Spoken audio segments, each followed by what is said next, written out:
Pessoal, mais uma vez estamos aqui para o tratamento desta noite. Que Jesus possa envolver-nos a todos, encarnados e desencarnados. Quando a gente fala encarnados e desencarnados, muitos pensam, os desencarnados que estão aqui. Quem são os desencarnados que estão aqui? Muitos deles são os que nos acompanham no dia a dia. Tá? Então não é só dos outros, só outras pessoas. É nós também. Tá? Hoje, na leitura aqui do início das tarefas, um pequeno estudo que a gente faz antes de começarmos, né? A lição que saiu do livro Religião dos Espíritos é a que fala de a pluralidade dos mundos habitados. Quem aqui, de fato, acredita que vida física só existe no planeta Terra? Alguém aqui acredita que seja assim?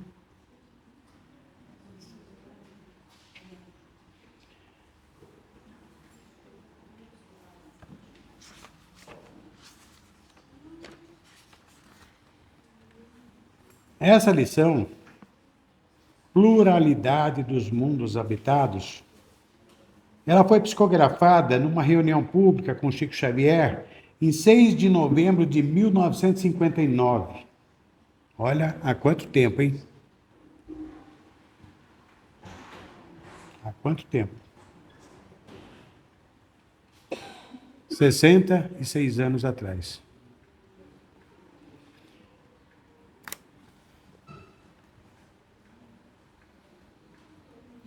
Emmanuel faz a seguinte dissertação a respeito desta passagem. Enquanto o homem se encaminha para a Lua, estudando-a de perto, comove-nos pensar que a doutrina espírita se referia à pluralidade dos mundos habitados precisamente há mais de um século. Isso em 1959, quando falava-se do homem ir para a Lua. Naquela época é que o homem estava fazendo as viagens das Apolos lá para a Lua. Tem muita gente que pode falar assim, mas Ademar, por que você vai falar desse tema?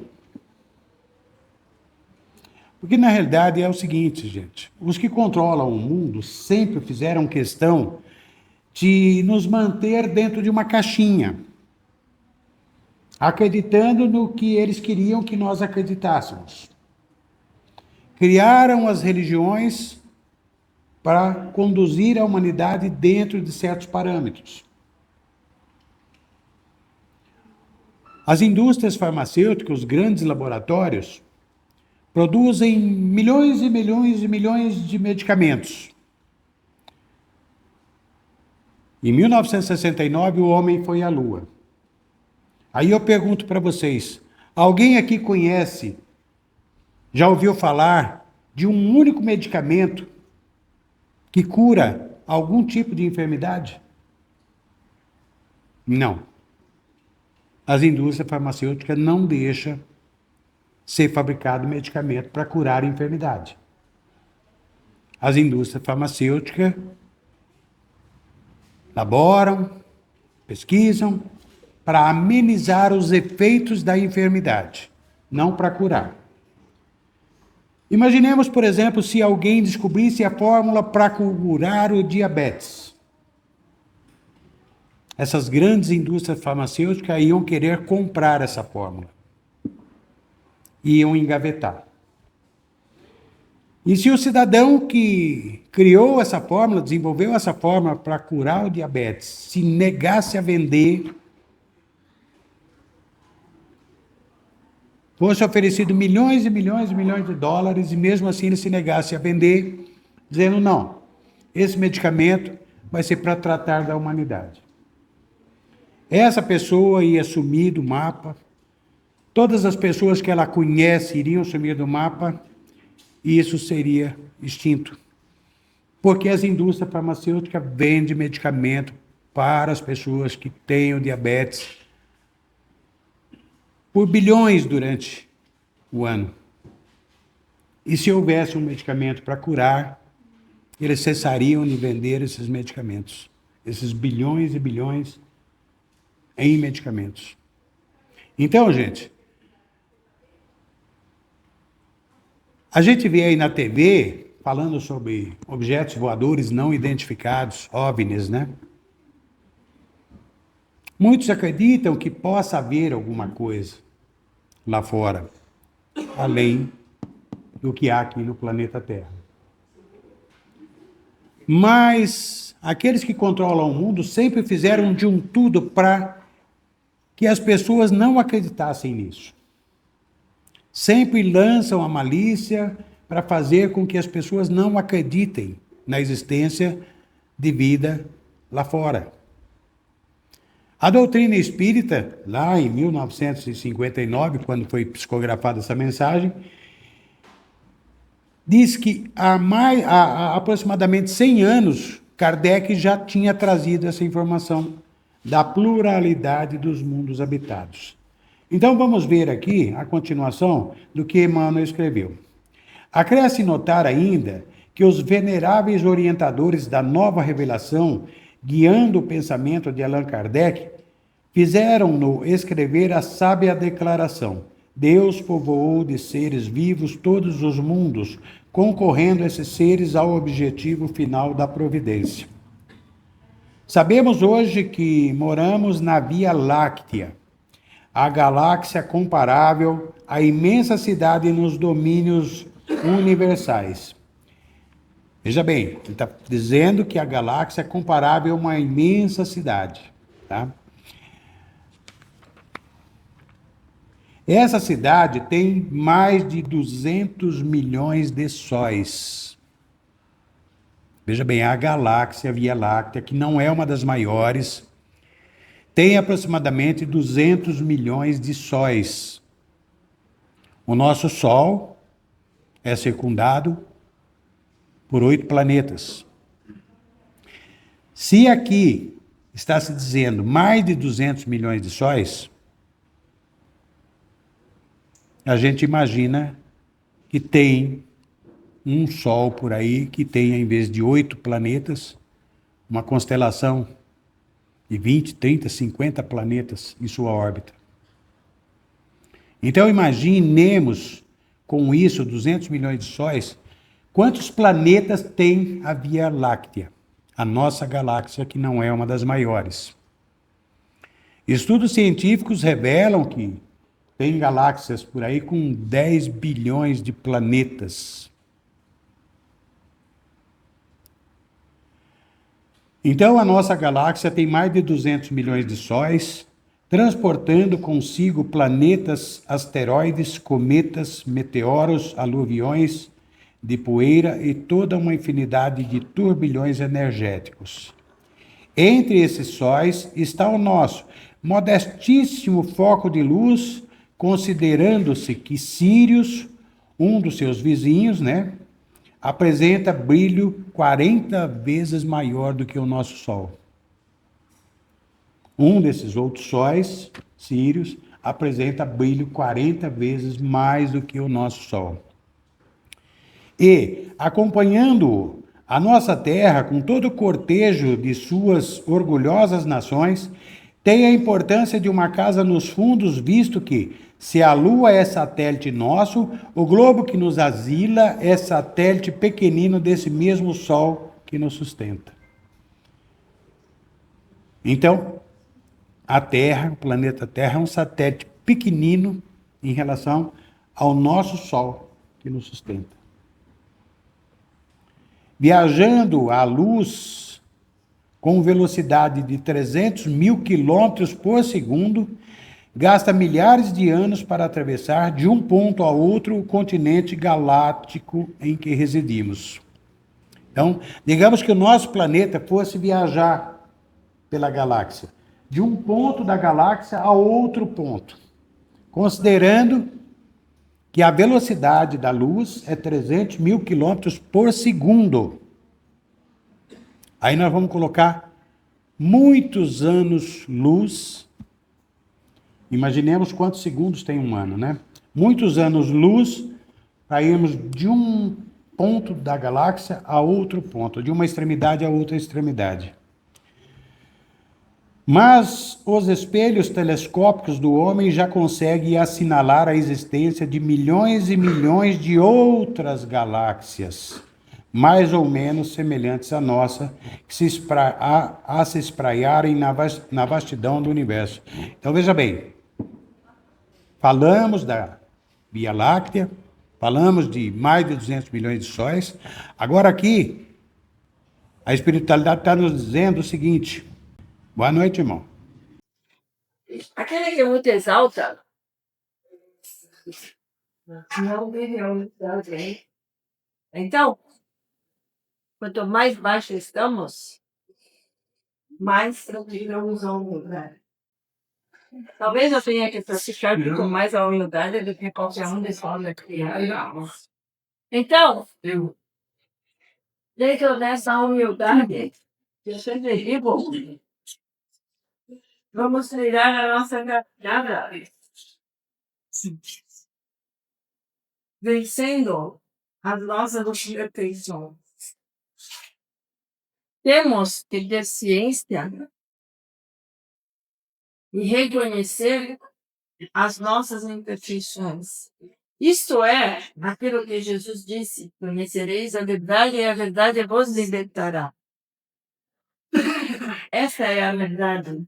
A verdade que nos liberta é aquilo que somos ali dentro e que temos dificuldade de admitir as nossas imperfeições, as nossas dificuldades e tudo aquilo que o encarnado tem como caminhada neste plano de terra. Então, nos digo que o único caminho para conhecer a verdade é a humildade. Então não se exaltem perante ninguém e perante nada. Sigam na humildade.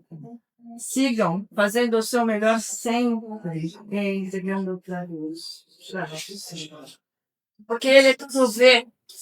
Não precisamos mostrar nada de certo? Certíssimo.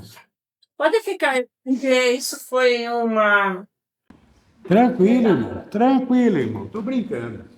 Bom, gente, voltando a falar aqui sobre a pluralidade de mundos, né? Então, como dissemos lá em 1959, nessa mensagem psicografada, Emmanuel já fazia dissertação a respeito dessa pluralidade de mundos. E naquela época, em 1959, ele confirmou o que a espiritualidade já disse lá atrás sobre a pluralidade, e ele disse o seguinte: mas os espelhos telescópicos do homem já conseguem assinalar a existência de milhões e milhões de outras galáxias, mais ou menos semelhantes à nossa, a se espraiarem na vastidão do universo. Já em 1959, os telescópicos dos cientistas, né, já conseguiam divisar essa grande quantidade de galáxias no universo. Imagina, de 1959 para cá, com o avanço das tecnologias, o avanço da ciência, como é hoje para estudar o espaço, né? E diz ele, até agora, neste breve lembrete, nos reportamos simplesmente ao campo físico observável pelo homem encarnado, a treitos, como é natural, ao raio reduzido da percepção que lhes é própria, sem nos referirmos às esferas espirituais mais complexas que rodeiam cada planeta quanto cada sistema. Aí ele está dizendo agora das esferas espirituais que existe anexa à esfera física observável por nós, no plano físico. Estudos da espiritualidade nos mostram que o planeta Terra é uma circunferência, é uma bola, mas que existe várias outras dimensões no entorno do planeta, ou seja, vários planetas num só, com dimensões diferentes. Aí nós mandamos as nossas naves para os outros planetas, para observar, para ver se consegue ver a vida lá. Claro que não vai conseguir, porque é outra dimensão. Se aqui na Terra as nossas máquinas só conseguem captar, fotografar, filmar, enxergar a dimensão material e não consegue fazer isso em relação às outras esferas, ou seja, as outras dimensões espirituais pela qual é composto o planeta Terra. A gente não consegue entrar ali dentro, nas máquinas, nos médicos ali, e ver o maquinário que é utilizado pelos médicos astrais. Tem raramente uma ou outra pessoa que consegue enxergar em outra dimensão. Eu já vi gente que veio aqui, que falou, nossa, Ademar, eu fiquei maravilhada de ver as máquinas, eu nunca vi isso em hospital nenhum aqui. E olha que eu faço estudo, mas eu não vejo uma tecnologia dessa aqui, nos hospitais da Terra. Eu, se entrar lá, não vejo nada, como a maioria de vocês aqui.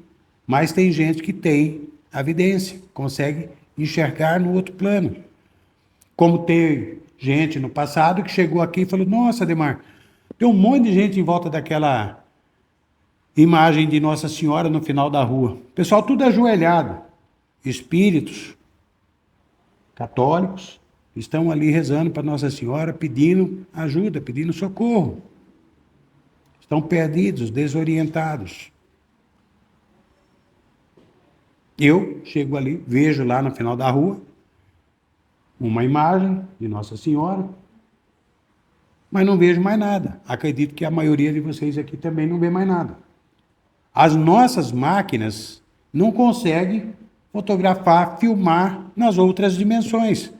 Portanto, vai chegar nos outros planetas, que são dimensões totalmente diferentes, e também não vai conseguir fotografar, filmar nada além daquele ciclo material que as nossas máquinas alcançam em relação à matéria densa. Só isso. Então vamos ver aqui.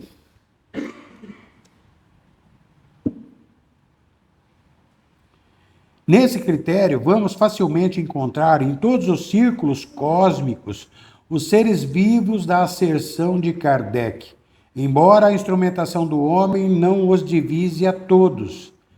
Eles se desenvolvem por inimagináveis graus evolutivos, cabendo-nos reconhecer que, em aludindo à pluralidade dos mundos habitados, não se deverá olvidar a gama infinita das vibrações e os estados múltiplos da matéria. Temos, assim, no espaço incomensurável, mundos berços, mundos experiências, mundos universidades, mundos templos, mundos oficinas, mundos reformatórios, mundos hospitais e mundos prisões.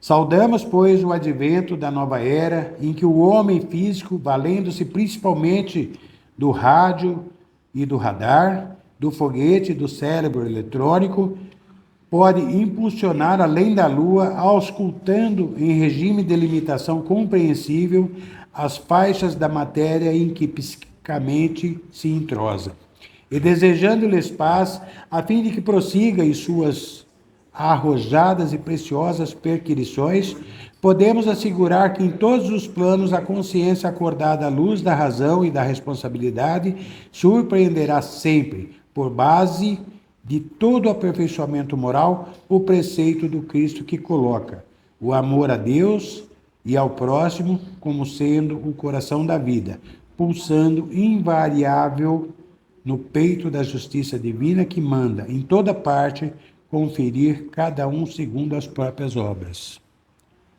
E o que a espiritualidade nos passa é que em todos esses mundos, tanto de nossa galáxia, Via Láctea, quanto de outras galáxias, o que rege é o amor. Olha que coisa interessante, né? O que rege é o amor. E para quem acompanhou a lição, quando fala dos mundos berços, mundos experiências, mundos universidades, mundos templos, mundos oficinas e mundos reformatórios, mundos hospitais e mundos prisões. A espiritualidade nos passa que existe planetas em variados graus evolutivos. Que o planeta que nós habitamos, o planeta Terra, é um mundo hospital, um mundo prisão. Por quê? Porque nós, seres humanos, ainda somos muito rebeldes. Nós, seres humanos, somos capazes de exterminar uns aos outros. Nós, habitantes terráqueos, somos capazes de criar armas nucleares que dizimam uma população inteira. Por que a gente veio falar para vocês aqui a respeito disso hoje? Porque o tipo de informação que chegou aqui através dessa lição, é muito raro a gente conseguir ver essas informações lá fora. Raramente você vê num canal fechado de televisão uma explanação maior das galáxias, dos mundos, embora nenhum diga da possibilidade de ser mundos habitados. Por quê? É terminantemente proibido que essa informação venha a público, de fontes oficiais. Tanto é que tudo que se achou em relação a OVNIs, a naves, a isso, aquilo outro, foi abafado. Tá? Mas com o tempo essas verdades virão à tona. Com o tempo, essas verdades vão se tornar perceptíveis para as pessoas. Hoje fala-se dessas verdades através daquilo que a espiritualidade nos trouxe. Mas a maioria das pessoas ficam céticas com relação a isso. E eu compreendo, afinal de contas, crença se constrói. É como quando alguém é orientado para ir na doutrina espírita porque está com algum tipo de problema, seja de saúde, seja espiritual, e a pessoa diz, você tem que ir, mas você precisa ter fé. Gente, como pedir a alguém que não tem a doutrina espírita como crença, que essa pessoa tenha fé? Como pedir para a pessoa ter fé na doutrina espírita? É um absurdo, chega mesmo a ser até quase que um desrespeito. Porque a fé, ela é construída na medida que a pessoa vai adquirindo o conhecimento. À medida que a pessoa vai tendo a percepção do funcionamento de determinada coisa. Aí começa a se construir uma base sólida para que a pessoa possa ter fé. Então tem muita gente que diz, mas Ademar, para ir lá, para a gente ser tratado, para a gente ser cuidado, precisa ter fé? Eu digo, não. Não precisa ter fé, não. Precisa ter merecimento. E a gente tendo merecimento, a gente pode ser tratado em qualquer doutrina, gente. Até nas doutrinas que não são cristãs. No budismo, no hinduísmo, no islamismo.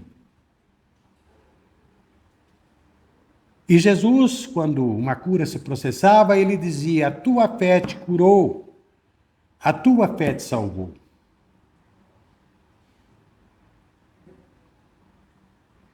Então, gente, esse negócio de dizer, olha, você precisa ter fé na doutrina espírita, você precisa ter fé nos espíritos. Como é que alguém vai ter fé numa coisa que nem conhece? É pedir muito. E eu ainda digo para vocês, estava conversando com um cidadão essa semana passada,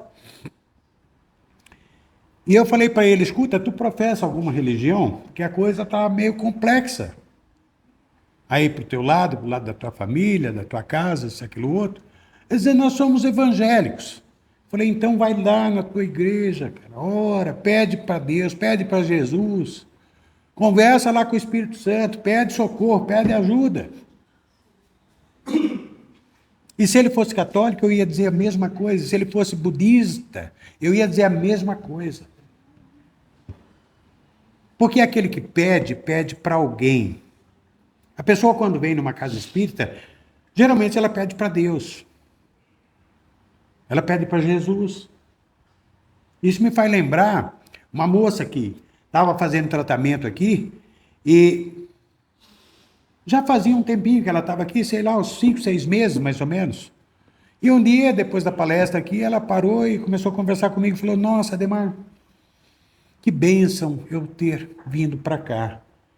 Falei: Que bacana, né? Legal. Você gostou, está gostando? Maravilha. Ela falou: Então,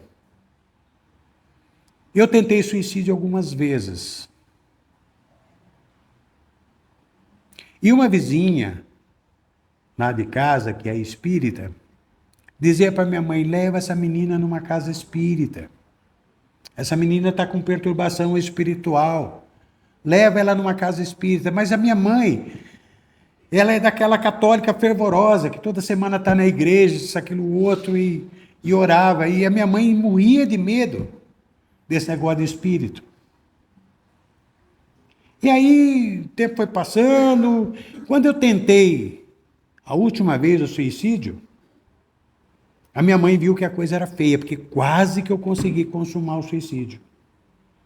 E a minha mãe, naquele desespero, passou a noite inteira rezando, pedindo para Deus ajuda e dizendo que ia trazer eu numa casa espírita, porque afinal de contas, a vizinha, apesar de ser espírita, era um ser humano muito do bem. Estava sempre disposta a ajudar quem necessitasse. E a minha mãe rezou muito, pediu para Deus, pediu para Jesus perdoá-la caso ela estivesse cometendo alguma coisa errada, trazendo eu para uma casa espírita. Me trouxe. Me deixou na porta, eu entrei, começou a se processar o tratamento, foi melhorando para mim. Lá na frente, depois de várias vezes e eu estar bem melhor, um dia ela resolveu entrar na casa. E ela ficou maravilhada, porque ela pensou que ia haver coisa do mal aqui dentro. E aí ela percebeu que não havia nada do mal aqui dentro. Então agora ela está aqui, frequentando a casa junto comigo. Está fazendo um tratamento também. Então, gente, perceba o que é a ignorância. Quando a gente fala ignorância, não está falando de gente brava, não. A gente está falando de pessoa que ignora as coisas. Por isso que Jesus, quando passou aqui em nosso meio, ele disse: conheça a verdade e a verdade vos libertará. E aí as pessoas falam: mas Ademar, a verdade está em qual religião? Eu digo: a verdade está dentro de todas as religiões. Em partes, cada um com o entendimento daquilo que formulou a formação dessa religião. Mas a verdade está ali também. As pessoas falam: mas o budismo não é cristão. O hinduísmo não é cristão. É Krishna. É Buda. O islamismo é o profeta. Mas esses caras não são de Deus. Se nós formos pegar os conceitos destas religiões, nós vamos ver que em todas elas tem conceitos que Cristo, que Jesus passou para nós. Em todas elas. Aí eu pergunto para vocês: quem foi que mandou Buda para cá? Quem mandou Krishna para cá? Quem mandou o profeta para cá?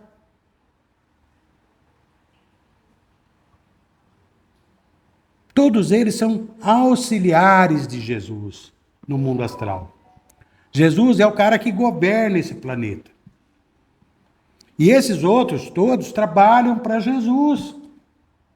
Jesus falou: ô companheiro, ó, tu vai lá para a Ásia, tu vai levar esse ensinamento para lá. Tu vai para o Oriente, tu vai para o Ocidente, vai levar esse conhecimento para lá. Ô Francisco de Assis, você vai lá para a Itália, em Assis, você vai desenvolver lá o amor naquelas paragens. Irmã Dulce e tantos outros seres humanos do bem que vieram para cá, enviados por quem? Por Jesus. E Jesus está a serviço de quem? Do Criador.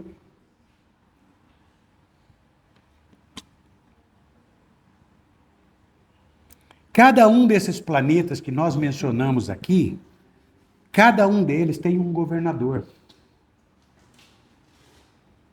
Cada um deles tem alguém que o Criador falou: ô moleque, vai cuidar daquele planeta lá. Pegou os seres evoluidíssimos e mandou para cuidar.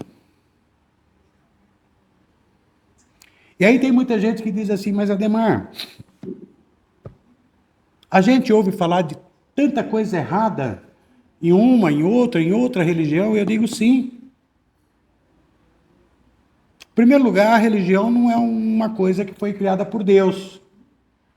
A religião não foi criada por Jesus, por Buda, por Krishna, por ninguém. Por Brahma. A religião foi criada pelos homens.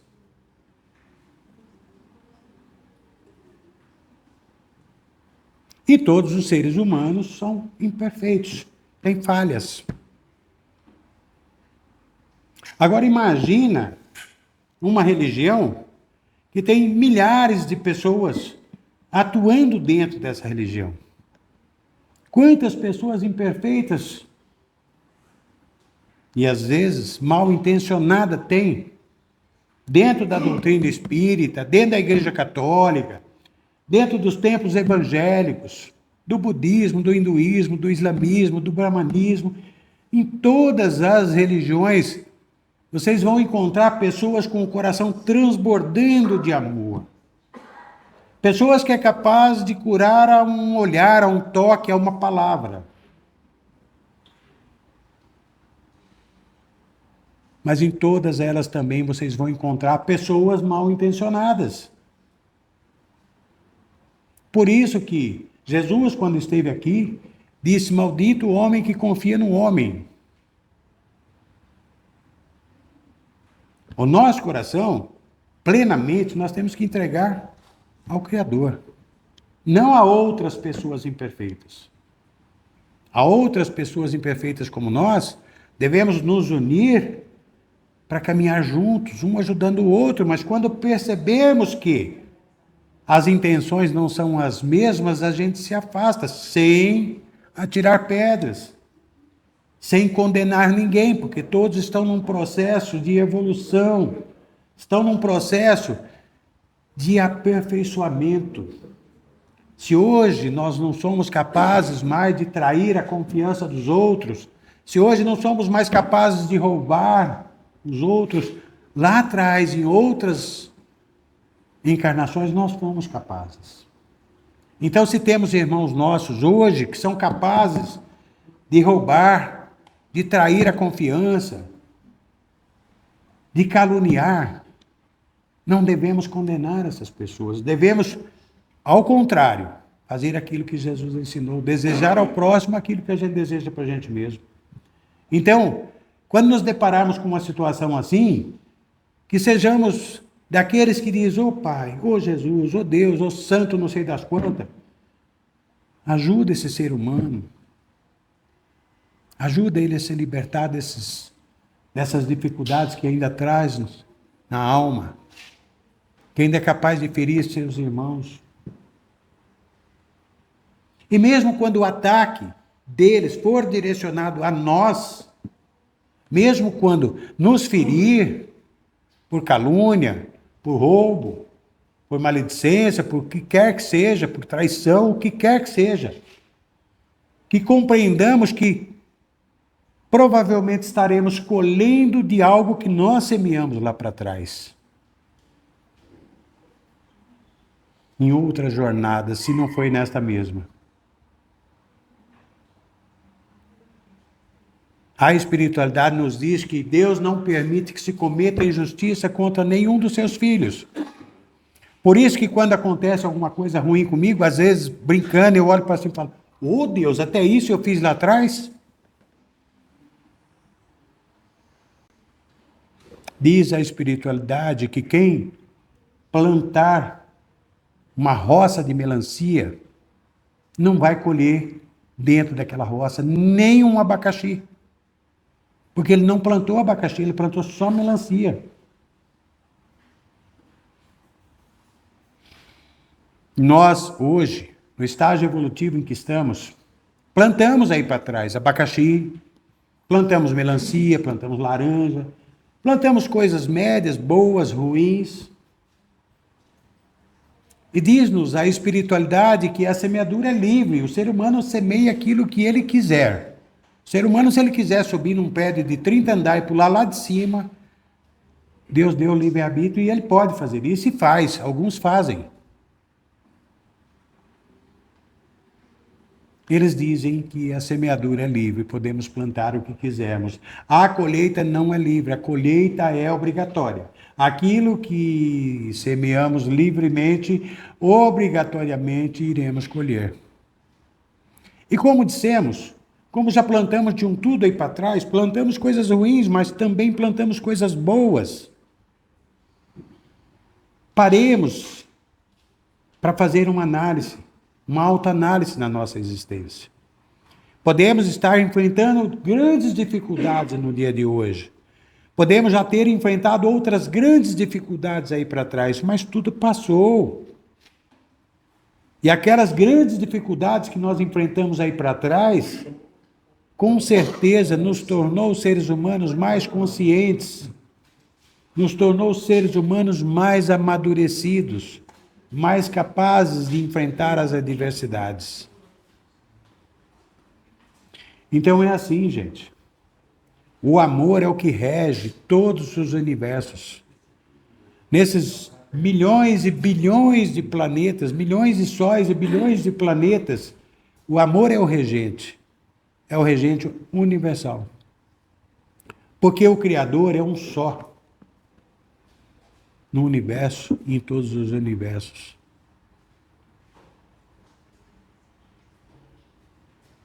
Então, como a gente fala sempre,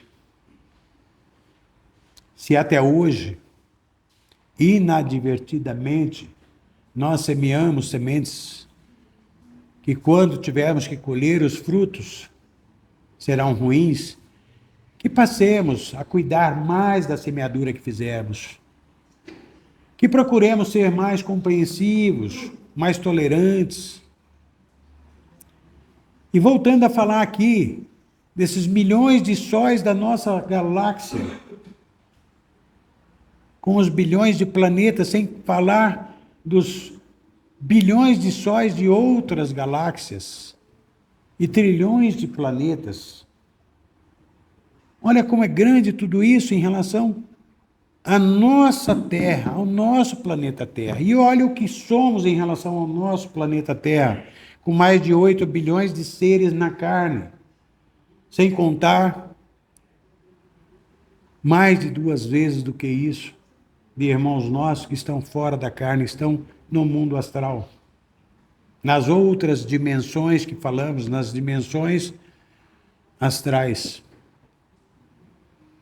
Então, mediante tudo isso, é aquilo que o nosso irmão Giovanni falou agora há pouco, a humildade.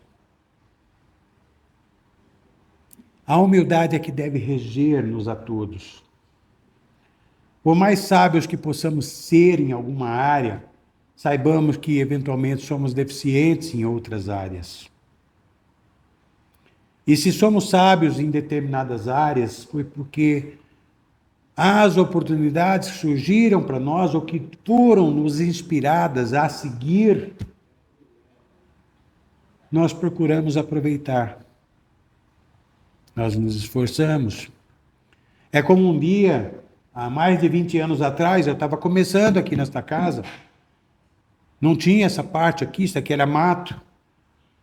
O pessoal ficava nesse corredor, e lá perto do portão, puxei um banquinho, coloquei a perna em cima, peguei um violão, tirei a capa do violão, tirei ele, dei uma dedilhada e disse, pessoal, vocês devem achar que eu vou tirar lindas notas musicais desse violão, né? Ah, sim, sim, sim. Não sei tirar uma única nota musical do violão. E caso eu queira aprender, eu vou ter que me esforçar muito. Vai criar bolhas dos dedos, depois vai criar calos, e eu vou ter que dedicar muito, muito, muito tempo para ser um péssimo músico com violão. Por um outro lado, nós vemos crianças com 2, 3 anos que pegam qualquer instrumento musical e tira lindas notas. Por quê? Porque esse ser já vem dentro da musicalidade há muitas e muitas encarnações. Mas um dia, lá no seu princípio, ele também teve que criar bolhas nos dedos, criar calos. E de tempos em tempos, de encarnação em encarnação, ele foi se aperfeiçoando. E hoje, ainda criança, sem ter estudado nada, sem ter feito curso nenhum, ele consegue manusear os instrumentos musicais, fazendo melodias lindíssimas. Por quê? Foi um presente de Deus para ele? Foi um dom que Deus deu para ele? Não. Porque se Deus desse um dom desse, muito lindo para alguém, e não desse para os outros filhos, Deus estaria possivelmente cometendo uma injustiça. A todos é dada a oportunidade do que quer que seja, mas a escolha ainda é pelo livre-arbítrio do ser, que pode se direcionar para aprender sobre uma coisa, sobre outra, sobre outra, sobre outra, e vai ter que estudar muito, vai ter que ralar muito para poder aprender. E aí, depois de todo esse esforço, vai dizer que foi um dom que Deus deu para o cara, menosprezando todo o esforço que ele teve para aprender sobre aquela matéria. Então, se nós queremos transformar a nossa vida em algo melhor do que já tem sido, sim, porque só o fato de estarmos aqui nesta noite já é uma bênção para nós. Ou que estivéssemos dentro de um outro templo religioso, conectado mais diretamente com o nosso divino, já seria uma bênção. Então, é uma bênção. Nossa vida, por pior que possa estar em determinado momento, ela não deixa de ser uma bênção. Porque esse momento ruim que eventualmente estejamos passando, foi criado por nós mesmos, como uma forma de espiar as colheitas, né? Fazer as colheitas daquilo que semeamos outrora, ou pode ser ainda uma provação que nós pedimos para ferir o conhecimento de nós enquanto espíritos eternos na atual encarnação. Porque nem tudo de ruim que a gente passa é expiação. Nem tudo de ruim que passamos é colheita. Muitas vezes foi escolha nossa passarmos por determinadas experiências, pois sabíamos lá de antemão que essas experiências nos tornariam mais fortes, mais determinados, que a nossa insegurança ia ficando para trás, que o nosso apego às coisas materiais iam ficando para trás e nós íamos nos tornando seres humanos desapegados, porque uma das piores coisas para o ser humano é o apego às coisas materiais ou às pessoas. Tem gente que morre e fica 20, 30, 40 anos no lugar porque ele considera aquilo como sendo sua propriedade.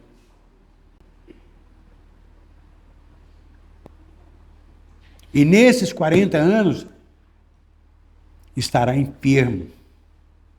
Estará com o seu corpo astral cheio de feridas. Não terá felicidade, não terá alegrias. Então o apego é muito complicado.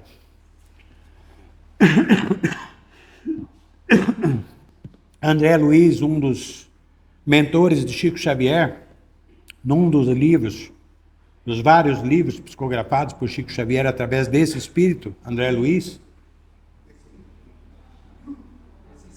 ele relata que numa das incursões que ele fez no umbral para buscar seres humanos dentro lá do aquilo que aprendemos a chamar de inferno, para levar para os hospitais das colônias, para promover o tratamento, sim, porque por pior que seja o ser humano, ele não vai ficar eternamente nos umbrais, ou seja, no inferno. Uma hora ele será resgatado, para que possa novamente se preparar para uma nova jornada na carne. E numa dessas incursões que ele fez, ele encontrou lá quem? O pai dele, que havia desencarnado muito antes que ele. E o pai pegava a lama do fundo do charco e abraçava. E o pai dele via aquilo como um monte de ouro. Olha o apego às coisas materiais. Olha o apego ao poder das coisas materiais. No astral, ele juntando lama como se ouro fosse. Porque enquanto encarnado, ele tinha uma verdadeira adoração pelas riquezas. Um apego muito grande. Então, gente, melhor coisa é nós procurarmos nos desapegar, porque nada é nosso. Outro dia, passando lá na rua do escritório, ao lado, uma casa muito bonita, um sobradão. A proprietária dessa casa morreu recentemente, eu fui na missa de 7º dia dela. E eu olhei aquela casona grande, um terreno grande do lado, que faz parte também da casa. São 2 lotes grandes. E aí eu lembrei que há mais de 40 anos atrás, quando eu conheci lá, né, o dono era o pai dela. Senhor muito orgulhoso. Não tive muito contato com ele. Se foi para o mundo astral. A propriedade ficou. Observe que não levamos nada, gente. Posteriormente, o marido dessa senhora, que passou a ser dono juntamente com ela, morreu. A propriedade ficou e agora ela morreu e a propriedade ficou para os filhos. E uma hora os filhos vão morrer e a propriedade vai ficar. Então, não devemos ter apego. Devemos pensar sempre o seguinte: aquilo que está à nossa disposição, aquilo que temos a posse hoje, é de Deus, não é nosso. Essa casa aqui não é do Nova Era. No papel, a posse é do Nova Era. Mas a terra é do homem lá em cima, é de Deus, é do Criador. Todo mundo que trabalha no Nova Era vai desencarnar, vai passar para o mundo astral, e os outros mais jovens que virem também vai passar para o mundo astral e a propriedade vai ficar. Aí eu pergunto para vocês, tem necessidade de mantermos apego às coisas materiais? Só avisando que aqueles que já passaram, já quiserem ir para os seus lares, podem ir descansar. A gente fica aqui até o último. Então é isso, gente. Devemos nos desapegar das coisas. Porque assim, quando passarmos para o mundo astral, para a dimensão astral, não ficamos ligados às coisas materiais, não ficamos presos às coisas materiais. Numa outra casa do lado, que eu conheci também os proprietários, já senhor e senhora, e a mãe dele também, já com 90 e tantos anos. Um dia, essa senhora morreu. Passado mais vários anos, a esposa, ou seja, a nora da senhora que tinha morrido, morreu. Morreu, mas continua na casa. Mais de 2 anos depois, Inclusive, os funcionários do escritório do lado ouviam ela chamar o marido, como quando estava doente, acamada. E o marido saía e largava ela sozinha. E ela chamava ele. E um ou outro funcionário que tem a audiência para a dimensão paralela, como aqueles que têm evidência, ouvia ela chamar o marido. Até que um dia, comentando aqui, o médico falou assim: amanhã, quando você vir, que é terça-feira, você vai lá e chama ela para vir junto. E assim eu fiz. No dia seguinte, antes de vir para cá, fui lá e falei: dona Wanda, vamos comigo lá para o Nova Era. A senhora já conhece a doutrina espírita. Eu lembro que a sua afilhada trabalhava numa outra casa espírita aqui, próximo da Luiz Migliano, que eu fui lá algumas vezes e eu vi a senhora lá também. Então a senhora já conhece a doutrina espírita. Vamos lá comigo. Pediram para chamar a senhora. Aí cheguei aqui, fui falar lá na orientação. O médico veio e falou: ô, Wanda, oi, irmã, o que você está fazendo lá? Não era mais para você estar lá. Olha quem veio aqui para te buscar, o teu pai, tua mãe, tem um médico junto, tem um padre. Então, gente, o apego é uma coisa impressionante. Não estou dizendo para vocês que tem que desapegar, chegar lá amanhã e, essa propriedade agora é sua, estou dando essa para a igreja, estou dando essa lá para não sei quem. Não. Aí é até um desrespeito com aquilo que conquistamos com o nosso trabalho, com o nosso suor. Conquistamos a posse, o direito de usar aquilo, o direito de botar aquilo para alugar, para nos dar uma renda para a nossa velhice. Então, não estou dizendo para vocês desapegar nesse sentido de pegar as coisas e dar tudo para os outros, não. Mas não achar que aquilo é eterno, que aquilo é uma riqueza que você vai ter eternamente, porque não vai ter. O dia que você for embora, você vai largar para trás. E se os teus herdeiros não forem espíritos tão evoluídos, poderão se desfazer daquilo. É por isso que, às vezes, fortunas inteiras se acabam na mão dos herdeiros. Porque os herdeiros não aprenderam a dar o valor que o pai ou a mãe dava. Tem muita gente que acha que riqueza é pecado, mas pensemos o seguinte: é a riqueza que constrói indústrias, é a riqueza que constrói máquinas, é a riqueza que gera empresas que dão emprego para as pessoas.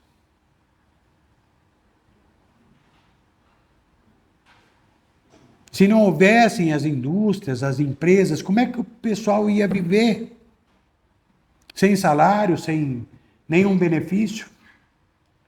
Voltaríamos à época da barbárie, cada um em busca do pedaço de pão lá fora,